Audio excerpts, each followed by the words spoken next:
இன்று டிசம்பர் 19 வரைவு வாக்காளர் பட்டியல் இணையதளத்தில் வெளியிட்டதாக தேர்தல் ஆணைய அதிகாரி தெரிவித்திருக்கிறார்கள்.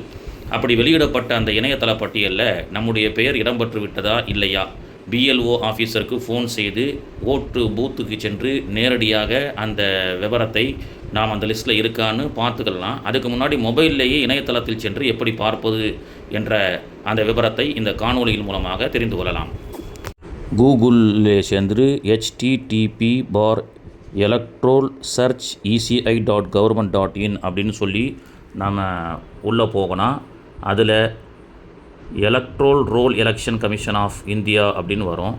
அதில் சென்று ஓட்டர் சர்ச் அப்படின்ற ஒரு ஆப்ஷன் வரும்.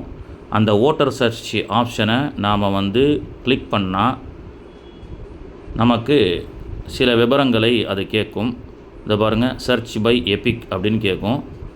சர்ச் பை எபிக்கில் ஃபஸ்ட்டு லாங்குவேஜை நம்ம செலக்ட் பண்ணிக்கலாம். தமிழ் செலக்ட் பண்ணியாச்சு. அப்புறம் நம்முடைய எபிக் நம்பர், ஓட்டர் ஐடியில் இருக்கக்கூடிய எபிக் நம்பரை நாம் டைப் பண்ணணும். நாம் எபிக் நம்பரை டைப் பண்ணதற்கு பிறகு சரியாக இருக்கான்னு செக் பண்ணிவிட்டு அடுத்து மாநிலம், எந்த மாநிலம் அப்படின்ற ஒரு ஆப்ஷன் கேட்கும். அந்த மாநிலத்தில் நம்ம தமிழ்நாடு அப்படின்றத நம்ம கிளிக் பண்ணணும். சர்ச் பண்ணி தமிழ்நாடை செலக்ட் பண்ணி ஓகே கொடுக்கணும். கொடுத்ததற்கு பிறகு கேப்சா கோடு கேட்குது.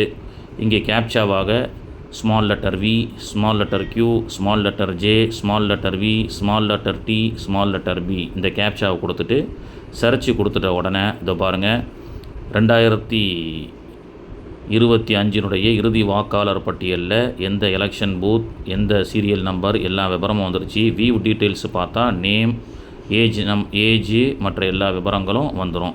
இந்த விவரங்கள் எல்லாம் வந்தது என்று சொன்னால் இணையதளத்தில் லிங்கில் விவரம் வந்தால் நம்மளது ஓகே அப்படின்னு அர்த்தம். சப்மிட் கொடுத்ததற்கு பிறகு இது போன்ற விவரங்கள் நம்மளுடைய டீட்டெயில்ஸ் எல்லாம் வந்துருச்சுன்னு சொன்னால் நம்மளது சப்மிட் ஆகிவிட்டது, வரைவு வாக்காளர் பட்டியலில் நம்ம சேர்ந்து விட்டோம் என்பதற்கு அர்த்தம். நம்ம பேர் பட்டியலில் சேர்க்கப்பட்டு விட்டது.